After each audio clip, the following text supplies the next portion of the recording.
News back in the morning. This is 10 News Early Morning. Law enforcement across the state outraged by the state attorney's decision not to seek the death penalty in the murder of Orlando Police Lieutenant Deborah Clayton. President Trump has unveiled the blueprint for his first budget, while the White House continues to defend his charge that former President Obama spied on him. New details about the Florida woman killed by a police officer during a gun demonstration. Good morning and welcome to 10 News Early Morning. I'm Hilary. A state attorney in Orlando is causing some controversy. Aramis Ayala has said she will never seek the death penalty in any first-degree murder case during her 4-year term, not even against accused police officer killer Markeith Lloyd, and that's what has so many people fired up. Prosecutors say Lloyd killed his pregnant ex-girlfriend and Orlando police officer Deborah Clayton, who tried to arrest him. When Ayala did not rescue herself, Governor Rick Scott removed the newly elected prosecutor. The controversial decision sent shockwaves through the law enforcement community, drawing criticism from many lawmakers. 10 News reporter Bo Zimmer has reaction from the victim's family and law enforcement. To hear about it, it just saddens me because I feel like there's no justice being served for her. The sister of Orlando Police Lieutenant Deborah Clayton reacting to Thursday morning's announcement that the state attorney would not seek the death penalty against the man who murdered her sister. The state attorney's decision came just a week after state lawmakers gave prosecutors the green light to seek capital punishment. No doubt about it, this has got a lot of you fired up. We've heard from you from our Facebook page. You've posted so many comments, so you can join in on that conversation. All you have to do is search 10 News WTSP on Facebook. After days of searching hundreds of miles in the Gulf, the Coast Guard has called off its search for 2 missing men. The search started on Tuesday evening. College students out on a chartered yacht were swimming in rough waters near Shell Key. One of those students, Ji Liu, started to struggle and the current pulled him away from the boat. A member of the crew, Andrew Dillman, went in after him and was also pulled by the current. The Coast Guard search spanned an area larger than the state of Rhode Island. President Trump has unveiled the blueprint for his first budget, while the White House continues to defend his charge that former President Obama spied on him. President Trump's proposed $1.15 trillion budget gives the military a record 10% boost in funding.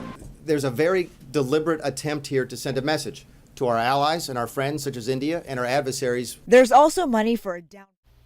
The White House also vowed to appeal a federal court ruling that puts the president's revised executive order on immigration on hold. New information about the Florida woman killed by a police officer during a gun demonstration. Mary Knowlton was shot to death 7 months ago at a police academy in Punta Gorda. The 73-year-old had volunteered for a shoot, don't shoot scenario. Officers taught her how to use the fake gun, which was loaded with laundry detergent bullets. She was playing the role of a police officer when Lee Cole fired 3 to 4 rounds at her. Witnesses say she fell to the ground. But initially, everyone thought she was either acting or was having a heart attack. Documents say her death was ruled accidental. They ruled it accidental, huh? Mm-hmm. Okay. I don't know. The whole thing is pretty senseless. New documents released by the city of Punta Gorda reveal that Officer Lee Cole used his personal gun during the demonstration. The report says he loaded the gun himself using what they thought were blanks, which were given to him from another member of the Punta Gorda Police Department. Officer Cole is charged with manslaughter.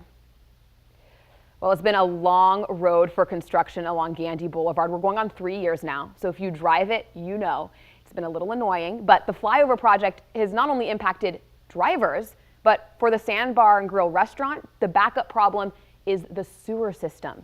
And that's after construction crews hit a line. The owners reached out to 10 News reporter Kendra Conlon for help. And they're just trying to get someone to pay for their plumbing problem. And it's a story you'll only see on 10 News.